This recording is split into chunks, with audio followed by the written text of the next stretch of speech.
Once I ordered an oyster stew, alone, tee-hee, alone. And one small oyster appeared to me, alone, tee-hee, alone. He looked at me so wistfully. I've been in many a stew, said he. Don't tell the cook that you saw me, alone, tee-hee, alone. Well, that was a song that my Aunt Maggie sang when we were hanging out together, and I was a much younger nephew. And now I was sitting next to her bed in the assisted living facility we'd found, which she hated, with a pillow in my lap, trying to decide when the moment would come for me to kill her. It didn't bother me at all, the thought of killing my Aunt Maggie. She wasn't really there. It was just a bundle of linens and some arms and legs, and I knew I could get away with it. And in fact, as I visited her regularly, when she wasn't unconscious, she would reach out and clutch my lapel and beg me to get her out of there. And she said pointedly, and you know what I mean when I say out of there. And I said, yes, I did. So it came to be that I started to think about solving this problem, because in my ordinary work, I was involved with a lot of problem solving, and I thought this might be something I could take care of. I remembered Maggie when I was a kid. She was a legend in her own time even then.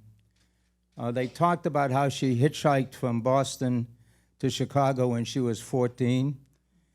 And they also talked about how she once tried sex and didn't like it. As I grew older, Maggie drove around in a roadster with a rumble seat. She had a dog named Rowdy. She played bridge with old girlfriends. She was immaculately dressed, very independent and cute. And I couldn't relate that Maggie to the figure in the bed in front of me at all. My mother and Maggie were sisters. They were very close. And when my family moved to California, Maggie picked up all her stuff and her whole life and moved after them, driving alone across country in a little two-door Chevy sedan. We settled in the Bay Area. Maggie found an apartment in San Francisco, beautiful apartment on Sutter Street, a couple of blocks from Union Square. She loved it. It was a wonderful apartment. She had a good job, as she usually managed to find. She was a bookkeeper. And we enjoyed visiting her there right often and, as I said, hang out with her. She unfortunately gave up the apartment when they raised her rent $10 a month and wound up in a horrible place on a side street. During this period of time, my dad and Maggie were at odds. They barely spoke to each other. I knew there was some kind of old enmity between them, but I didn't know what it was. But I was certain that if I could discover what it was, I could fix it. I never did discover what it was. I never was able to fix it. Maggie began to deteriorate a little bit. She was in apartments all her life, and now she was in this assisted living facility. And there I was with the pillow in my lap, waiting for the moment.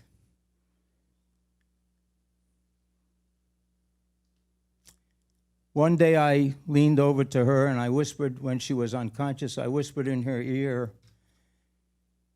having read a book on death and dying, Maggie, there's a long corridor, and at the end of the corridor there's a light, and you can go to the light, no one will blame you, and you can merge with the light and be. She sat bolt upright in bed and said, what the hell are you talking about?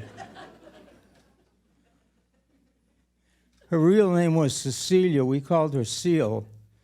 It was rather late in life that she decided she wanted to be called Maggie and began wearing fuchsia jumpsuits. She said there was always a Maggie inside of her waiting to come out. Everybody called her Maggie except my father, who didn't call her anything. But when he referred to her, he used her given name. I never understood it, never.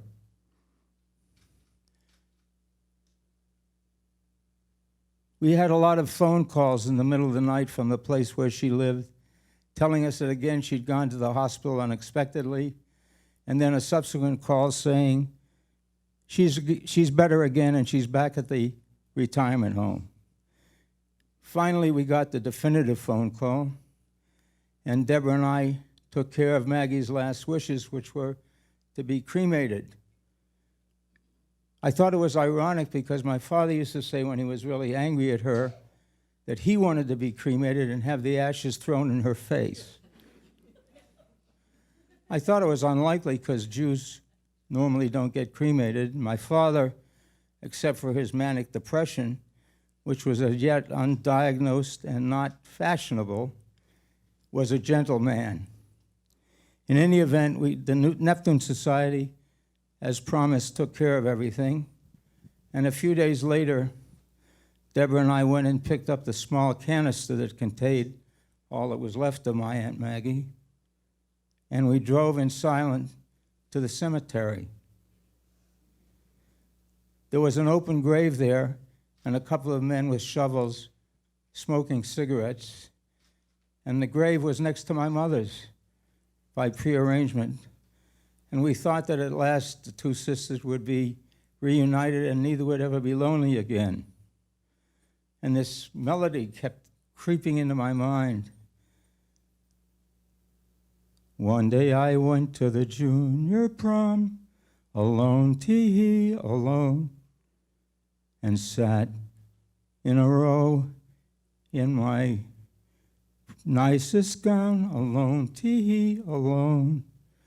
And if a boy should look at me, I'd smile at him so tenderly.